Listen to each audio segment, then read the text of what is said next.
Ladies and gentlemen, good morning. For those of you that may not know me, my name is Saurabh Sinha. I serve as a professor and also as an executive dean for the faculty. And I'm very pleased to have this chance to speak to you. Usually the deans and the vice deans usually speak to students that have a much longer journey in the university. You know what I mean by that.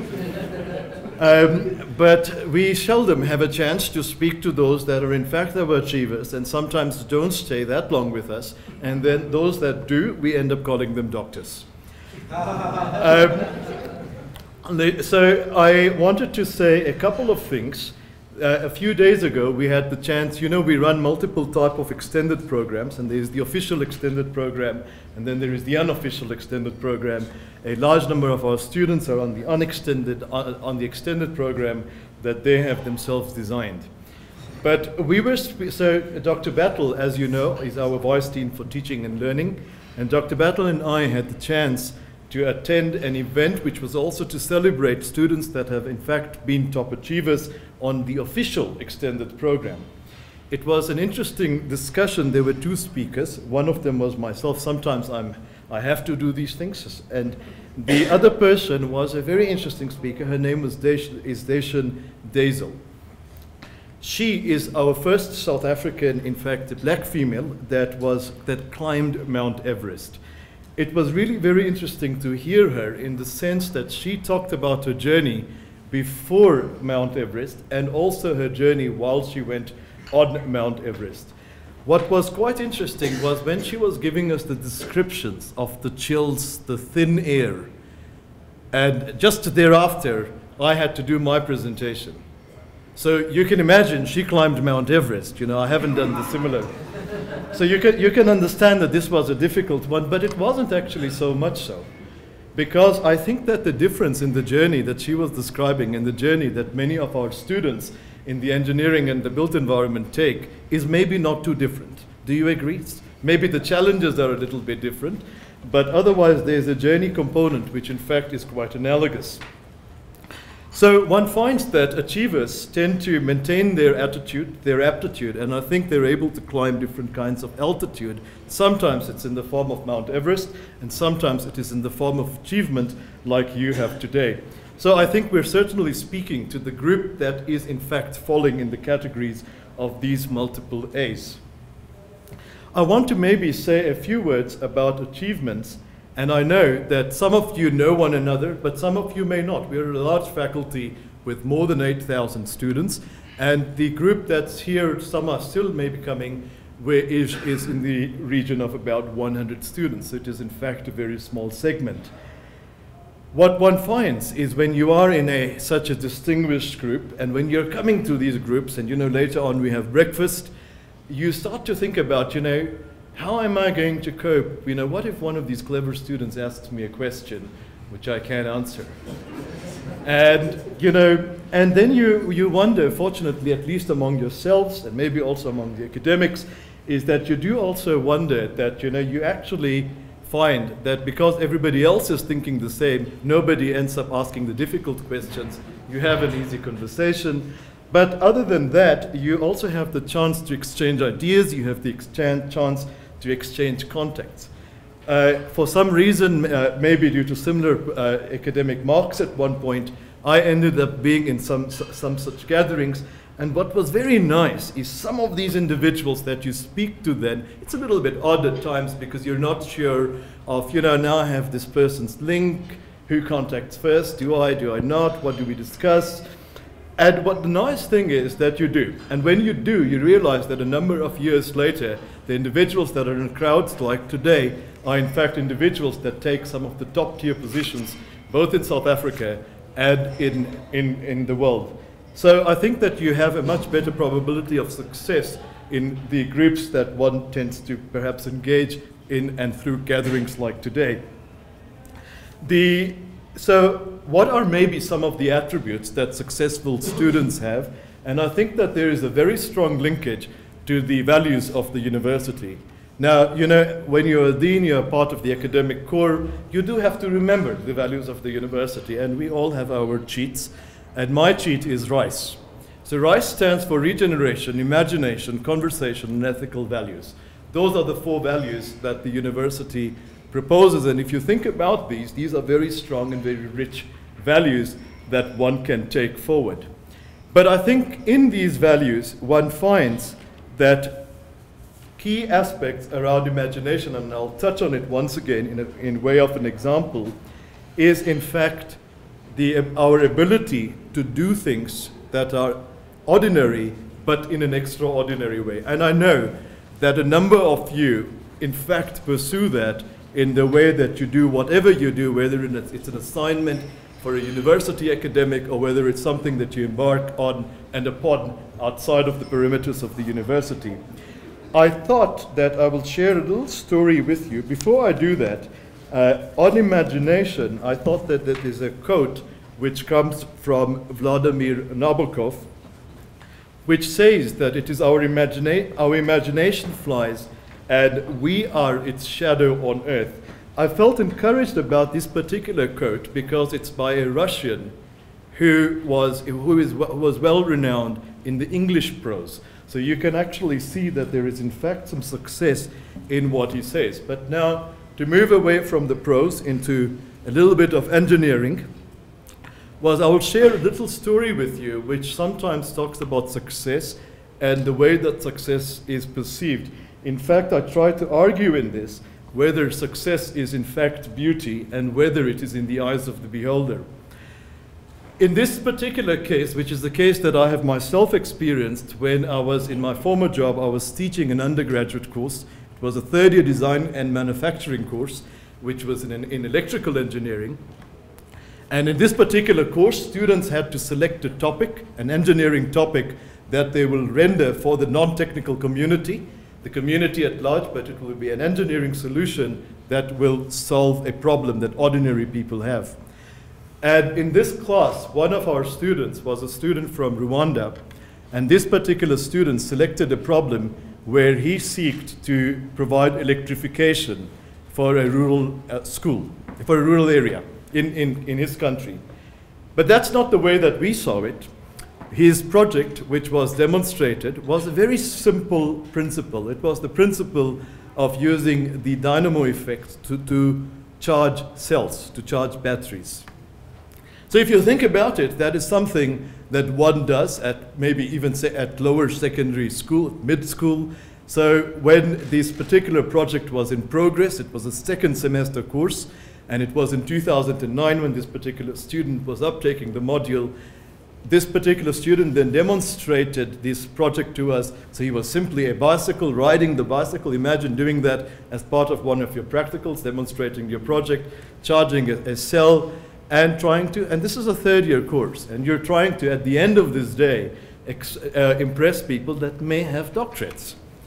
Anyway, so at the end of the semester, the evaluation was taking place, and the evaluators, we call them adjudicators, you know, they were judges. And these individuals then looked at the project and they said, well, you know, it's not a big deal. It's just conventional science. So where is the big deal? But the person that did this presentation had so much passion talking about electrification of cells, for he thought that this will make a big difference in the way that one charges mobile phones, not smartphones, just ordinary mobile phones. And he felt that was a big deal to him. Anyway, so the adjudicators that evening assembled and decided, well, this is not a big project, but good presentation, maybe just about 50%, not more than that. So the fellow got 50%. The following year, this fellow came to me and he said, could you write me a reference? So imagine you being in my situation. This is the person that got 50%. You know, so my reaction was, well, I can give you a reference, no problem, but what do I say? Do I say here that this is a 50% that you got in my project? Anyway, it ended up happening that he didn't come back to ask me for the reference. About 2 years, in fact, it was 2012, I get an email from this person, and he says, hey, could you, do you know other students from Rwanda that are in your class? And I said, well, you know, this name started to sound familiar, and I looked up in the database. You know, engineers tend to have databases, so you go and look into database. And I recognized this is the same person. So it intrigued me a bit, And I wrote to this person and I said, you know, you're asking this strange question, you know, having low expectations that one would usually have of individuals that sometimes gets 50. The person came back to me and he said, yeah, you know, I'm looking for people that I can employ. So I immediately started to realize that maybe things are a little bit wrong here. So quickly went back, said, you know, I remember this reference incident that we had, you know. So you know, things didn't go very well, but seems like you're doing well. And he said, no, you know, I'm so glad that you didn't give me that reference, because if you did, I may be working for an employer in South Africa. So I'm very glad that I ended up being I ended up not getting the job because he didn't give me a reference, and the other people didn't give me a reference. And you know, I'm back in the country in Rwanda. And he said, he used the words that he's working for Rwanda. I felt that was quite an inspiration. So I asked him, so what are you doing these days? And he said, oh, I am 3D printing parts to make bicycles. And I'm actually mass producing them. I have a company that is facilitating production of bicycles of different parts. And I have, now we're moving into small scale production of parts that are not as easily accessible as in Johannesburg or in Pretoria, but is something that I can actually contribute. And I need a lot of people that can work for me. So how many can you send? So I immediately realized that who got the 50%? Was it the student or was it the evaluation team? So many times we find that we have met successes. We are here because we may be successful, but life has its ways, and life has its ways of finding those judges that will often show us that, hey, you know, didn't you get 50% here? And I think that when those type of things come, I think we can actually be very strong. And I think that in this particular example, this individual showed that engineering and professions in the built environment, engineering technology, in fact have a way of changing the life of ordinary people in an extraordinary way. I think that this is an extraordinary achievement for engineering and engineers today, professionals from the built environment. I also had a conversation with a person who is serving as the vice president of a multinational. She asked me to not use her organization as an example. And she expressed to me that one of her greatest difficulties is that she can no longer distinguish between reality and a dream. And I wondered how difficult this is. I wondered whether dreaming, in fact, can be reality, and it seems like it can. It seems like there are people that are able to live their dream. Yesterday morning, I heard a story on the radio, and this was very early in the morning, which was talking about 25% of unemployment in South Africa. Late that evening, I picked up a conversation on Facebook from one of our alumni, Bongani Zwene, who is leading a company called ABZ Holdings. And Bongani started his firm with about 45 rands on the 28th of February 2005. So Bongani gave me some statistics, and one of the statistics that he gave me was that since 2005, more than 8,700 students from universities have been employed by Action, not at his firm, by Action on part of his firm. His firm grew from 1 to 30 personnel that he employs today. He says he does not want to grow it further because he wants his people to grow firms. It was interesting that the motto that this particular company uses, ABZ Holdings uses, is "we mine the best in people." I know when we think about mining, we tend to think about minerals, we tend to think about diamonds, gold, platinum group minerals, and all of these kind of natural resources. But it was interesting when I heard that we mine the best in people. I wondered whether people are in fact natural resources. Maybe we should talk about nationalizing them. The Gini coefficient of South Africa, with the Gini coefficient, some of you may be familiar. Corrado Gini brought this up in 1912, and it's a paper that is often, it's a paper on variability and mutability, so it is in the form of change like in mutation. And and by the way, this coefficient is controversial, but in universities, we do often talk about controversies. And the Gini coefficient, the lower it is, the lower the ratio, the more equal the society, and the greater the ratio towards 1, the more unequal the society.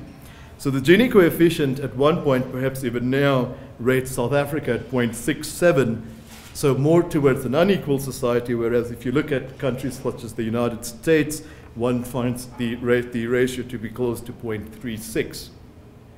So while one can argue that education is not the only ingredient for success, I think one wonders whether it can in fact be a catalyst. And I think through individuals like Bongani, the Rwandan that I described, the vice president of the multinational, and of course you, I think that we actually have a great chance for success, for the probability of people that are successful to be successful is much greater than those who have yet to achieve, but also that success is contagious and you have the ability to contage others in this mode for success. So in closing, I would then like to say, and get back to the theme of today, which is in fact to congratulate you and to celebrate your achievement. We also have a breakfast a little bit later this morning, but also to be able to celebrate and think about the many more successes that you will have in future, and look forward towards celebrating with you. And thank you very much. Yeah, I want to thank Prof. Sina for giving us that message. I found it really interesting. And also the part about us sometimes not spending enough time, I think, with our top performing students.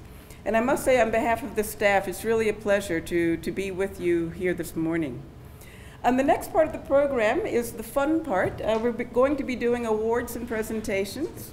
What I'm going to be doing is to ask the head of department and head of school to actually make the award and be in the picture. And if you can stand to your right, my left of the table, we're going to start with mechanical engineering technology. I think you all know the illustrious head of department, Mr. Sam. Yeah. They have a comedy act as well that we're trying to get a what do you call it, a series on between the two of them. But we have Mr. Sam Krabani and Professor Andre Nell.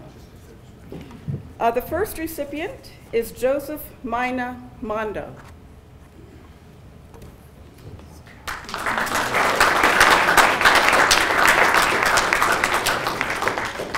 And sorry, can we ask maybe you stand here because we'll have a better background for the picture, sorry. Yeah, in front of the picture. Yeah, maybe just at the corner there, please.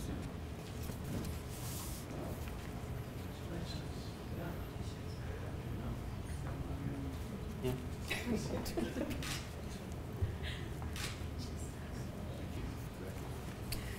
Oh, what I want to mention, these awards are for National Diploma. The next recipient is Francis Kalanji Mbuyamba. See here?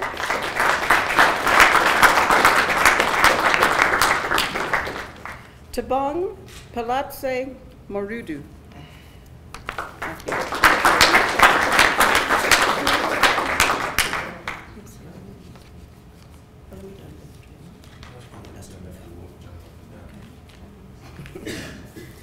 Next, we have National Diploma, Industrial Engineering. First recipient is Christian Luzunia Miankodila.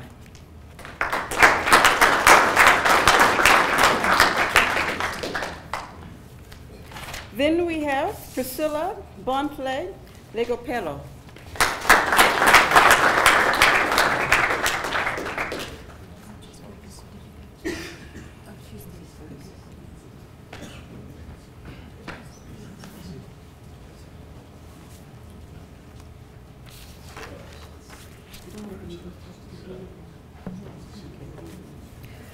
And then lastly,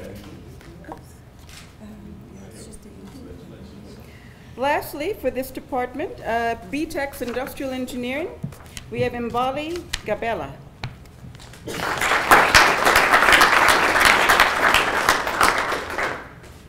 Mr. Kabani.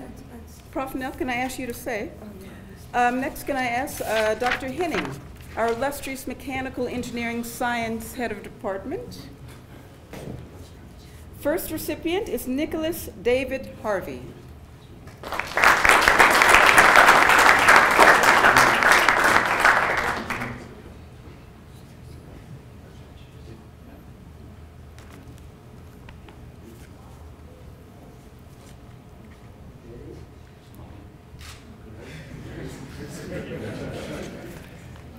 Next, we have Ruan Duploy.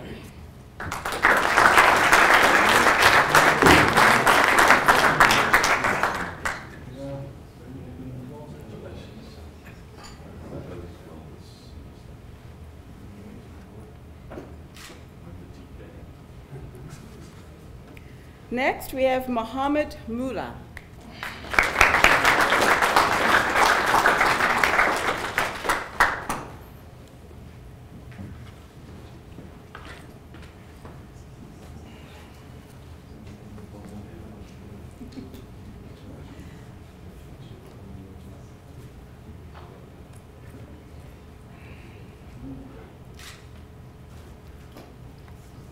The next recipient is Brian Tinashe Guaze.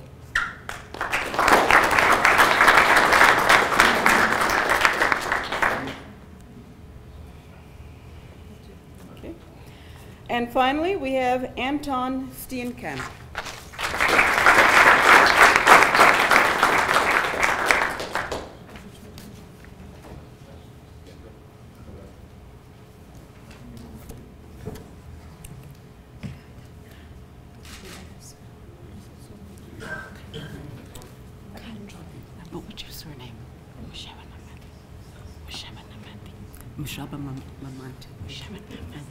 Can I ask Professor Nell to please come back?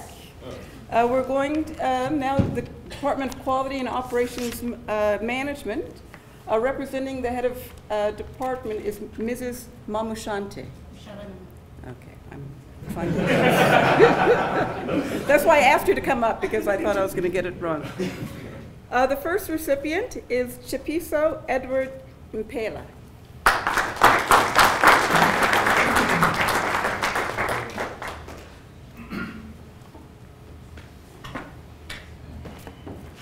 And I just want to mention this is for National Diploma Operations Management.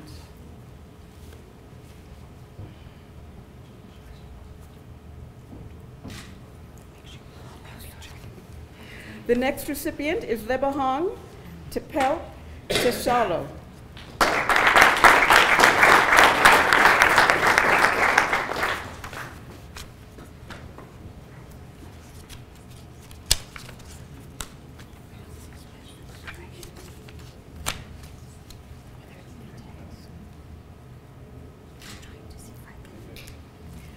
And finally, we have Mary Schlabane.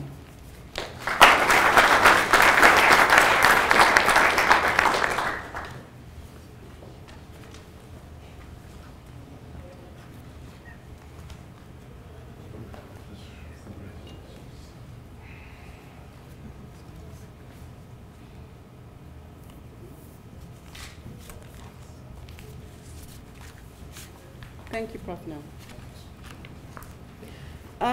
The next category, we're going to be looking in the School of Mining, Minerals, and Chemical Engineering. I need someone to represent the head of school.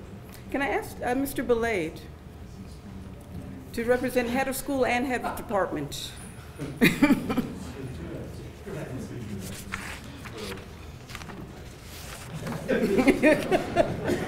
Mr. Belade is the head of department for chemical engineering. Firstly, we have BTech in mineral resource management. We have Susanna Maria Durand.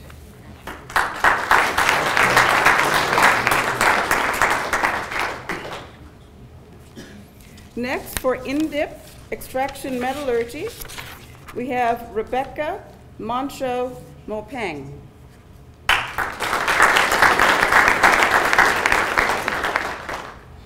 Next, we have Kino Pindwa Katete.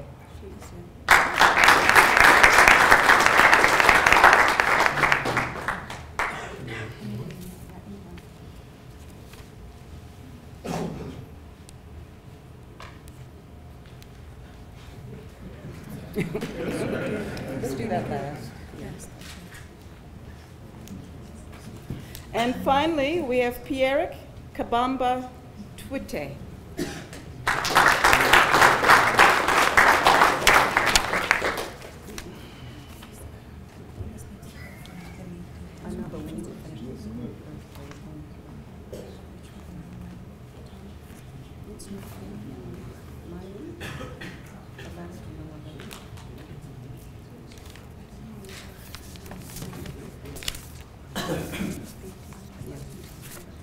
Okay, also in the same department, we're looking at a National Diploma Mineral Survey. We have Retabile Jean Molumela.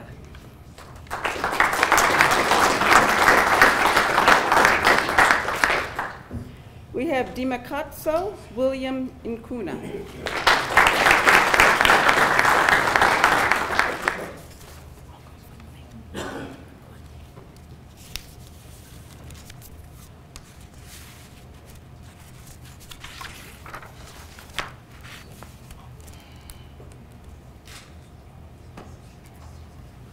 Now I have BTech in mining engineering. First and only recipient, Calvin Michael Gloucester.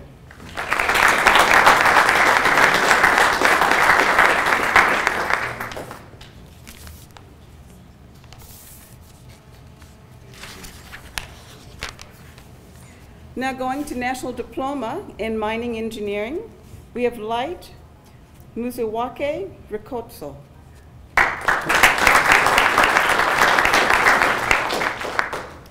Rafilo Hindi Maponya.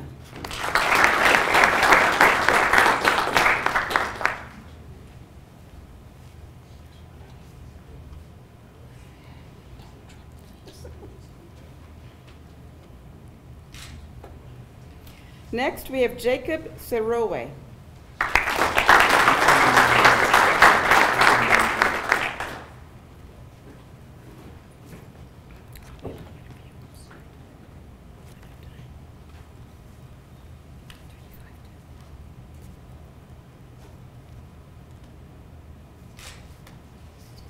Ketleho Malcolm Mokwenya.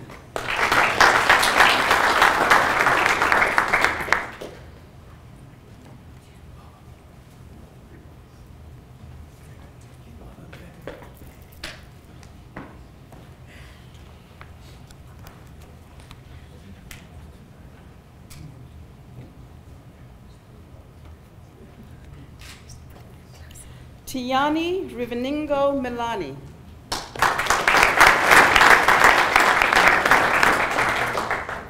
Jabu Mohale.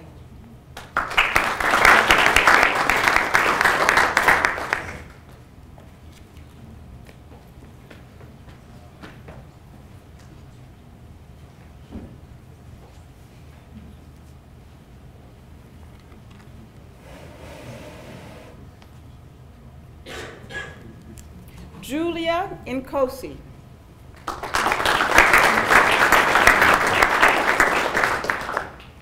Otto Tleng Philip Wahang.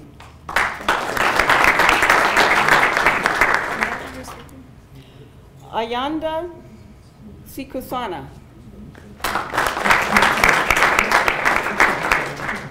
Mamutle Rauda Uwani.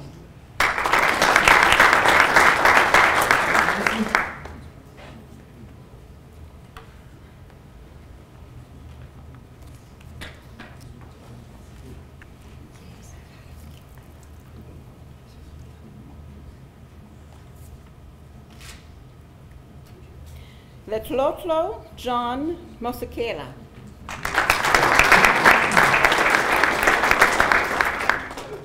Bongani Samuel Radebe.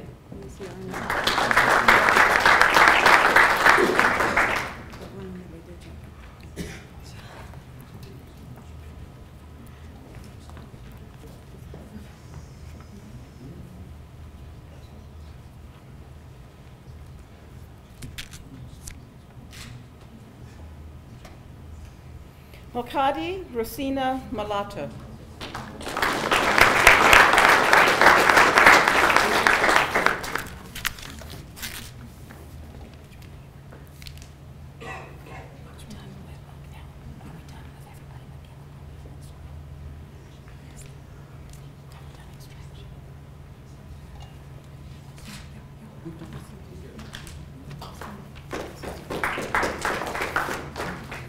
Now moving to engineering metallurgy, we have Andrew Siboniso Medanda.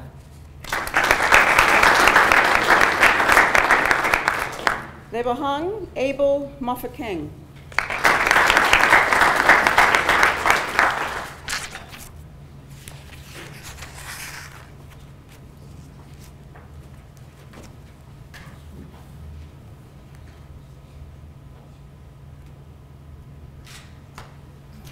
Nkutwane Washington Makwana.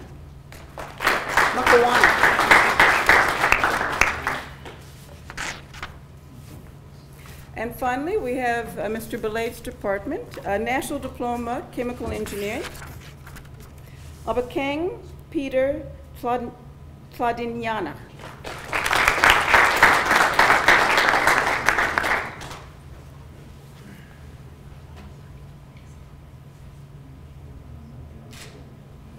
Rabone Victoria Motapelo.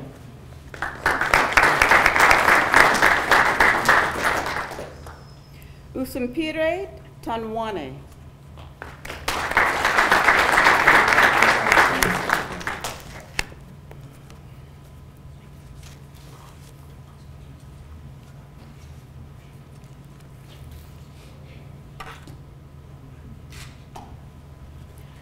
We have Anna Lisa Melissa Dunn.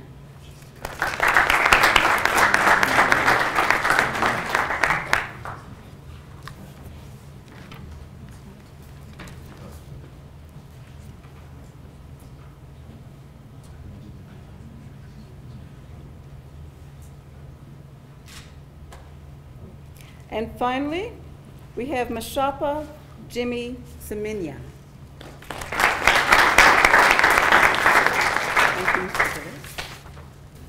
Next, I'd like to ask Professor Johan Mayer and Mr. Johan Deploy to please come forward. Dennis Deploy, sorry. We have National Diploma, Electrical Engineering. We have Bradley Grant Moss.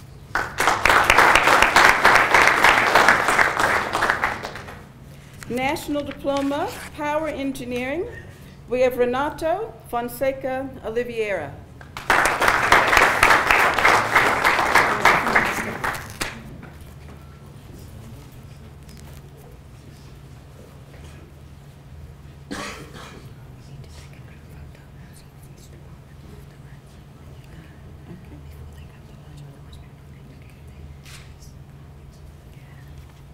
Also in Power Engineering, we have Advice COSA. For National Diploma, Electronic Engineering, we have Tani Sitole. National Diploma, Computer Systems, we have Martin Dirk Kiewit.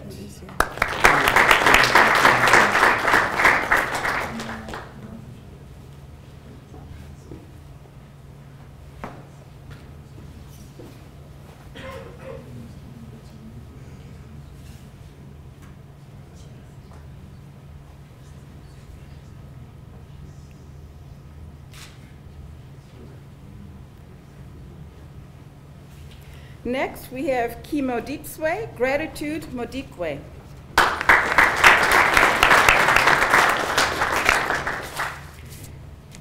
Thank you, Dennis.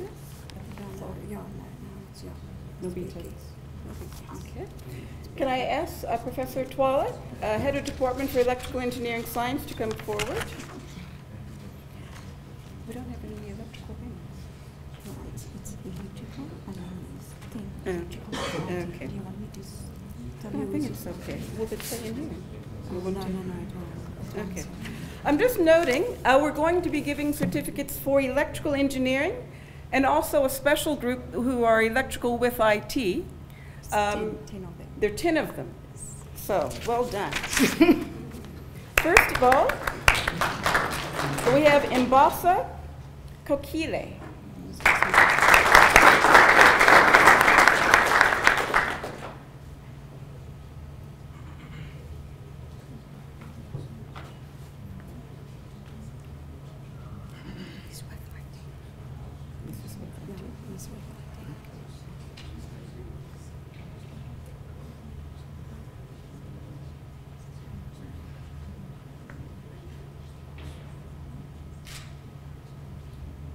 Next, we have Tyron Duvenage. I believe that's the French pronunciation. Duvenacher. I took French. And I want to mention this is electrical engineering with IT.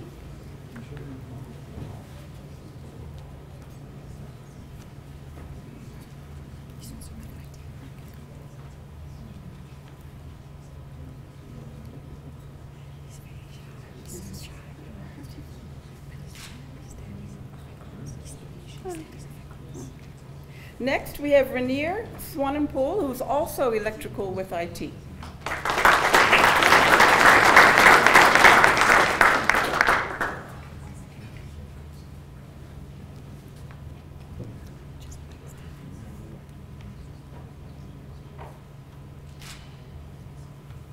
Next, we have Kalinka Fowl.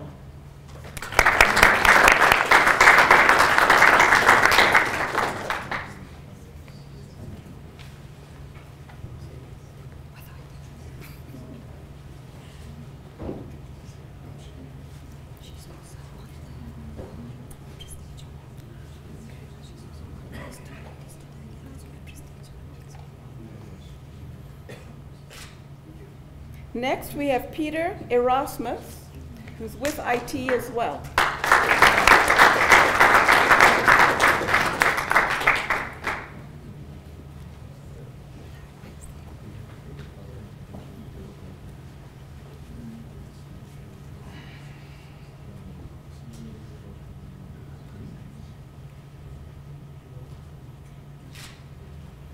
Next, we have Luan Swart.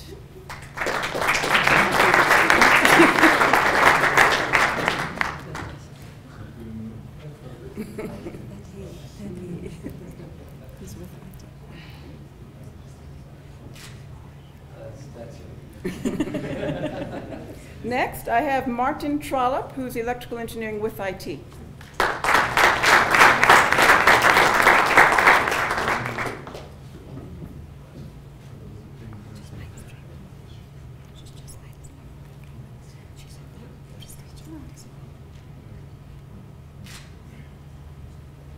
Next, I have Liesel DeBrain.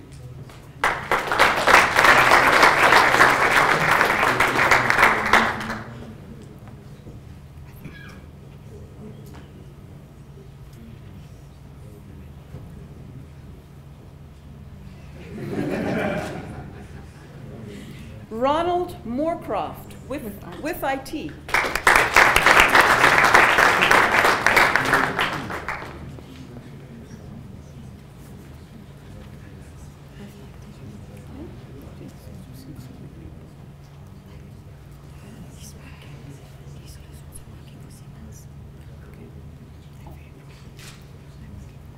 Casper Alant, also electrical with IT.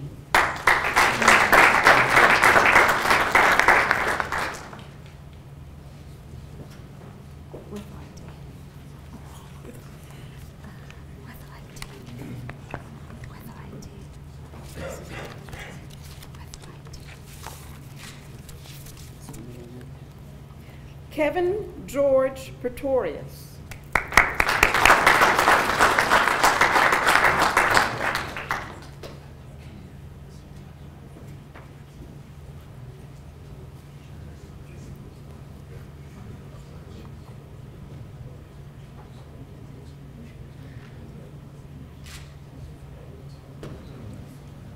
Marco Lutz, who's electrical with IT.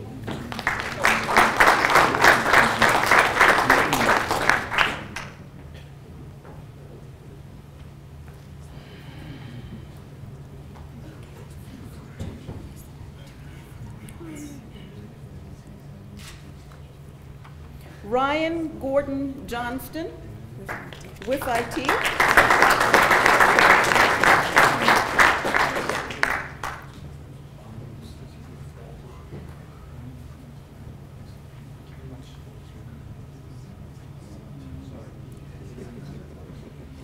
In the middle.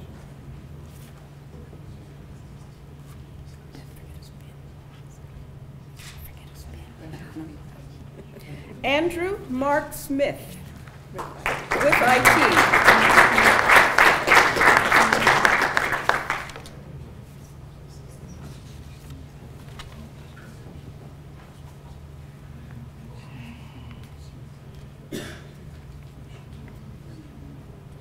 And finally, we have Harold Struwick with IT.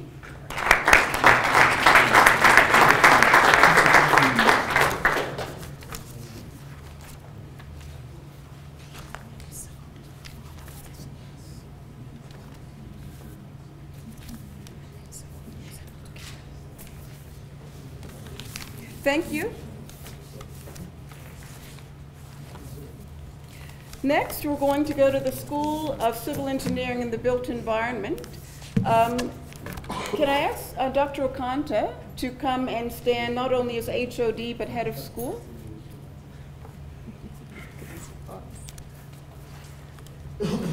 And could I ask the head of department for Civil Engineering Technology to come forward first? This is Mr. Cornelia Bruvet. For National Diploma, you must hug each other. For National Diploma in Civil Engineering, we have Zachary Storm Simpson, who's not here, but I must make just one comment. I don't know, those of you who know Zachary is actually doing his PhD in engineering education, has an education background, and is doing his national diploma as part of his research and is performing quite well. So, well done.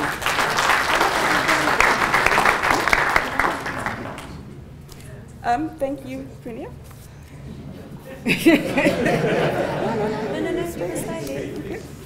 Yeah. Can I ask Mr. George Onatu to come forward, the head of department for town and regional planning?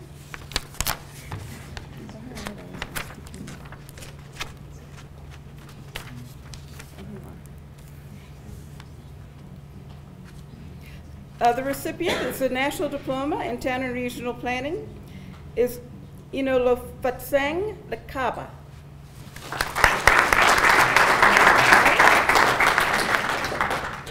George, I'm sorry to say that was your only recipient. Thank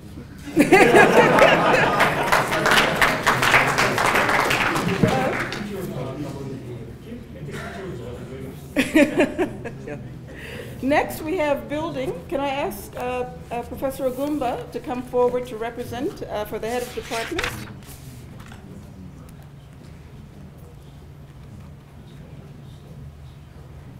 First recipient for National Diploma is Mahupela Paul Serrero.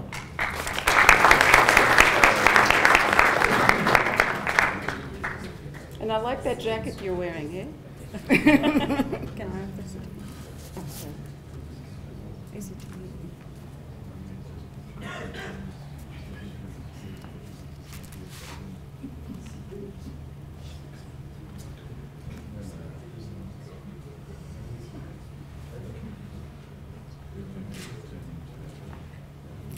Next, I have Sbusiso Given Inkambule.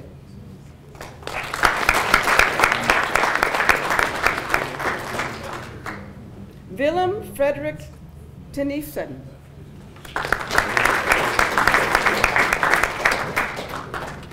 Impo Denzel Mokasha.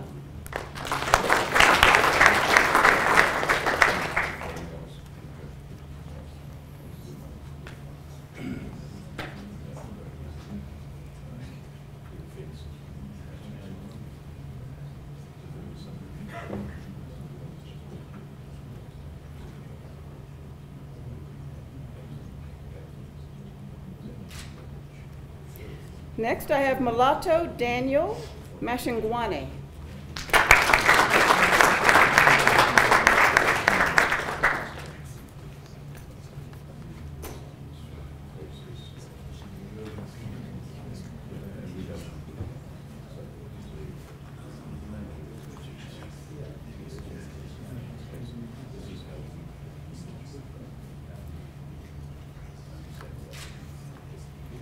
And the last for building, I have Impo Ndao.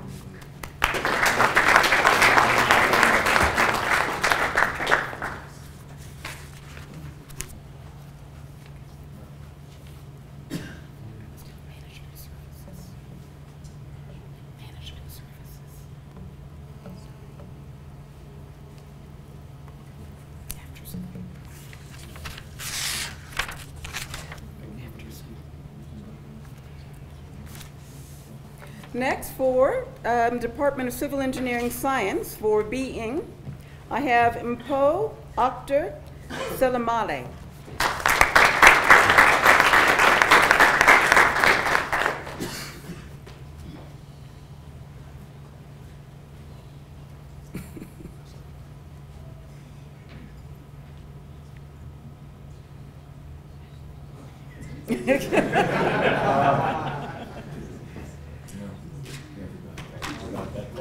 Clement Sibusiso Kasalu.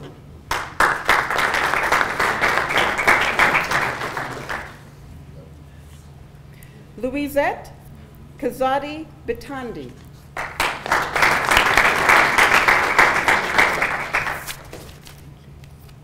Next, I do apologize. We still have a Department of Quality and Operations Management, so I'm going to ask Professor Nell and Katu to please come forward again, please. This is for National Diploma Management Services. Musa Mtimbu.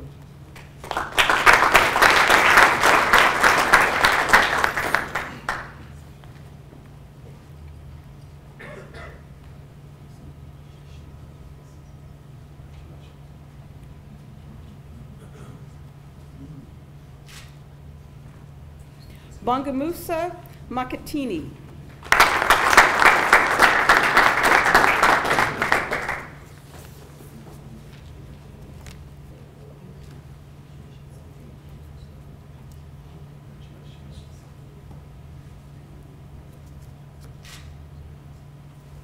And finally, Sanele Nkosi Zezwe Indebele.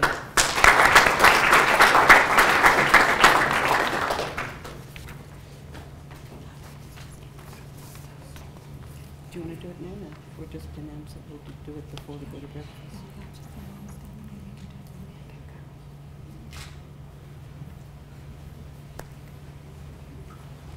I want to give all of the recipients another round of applause.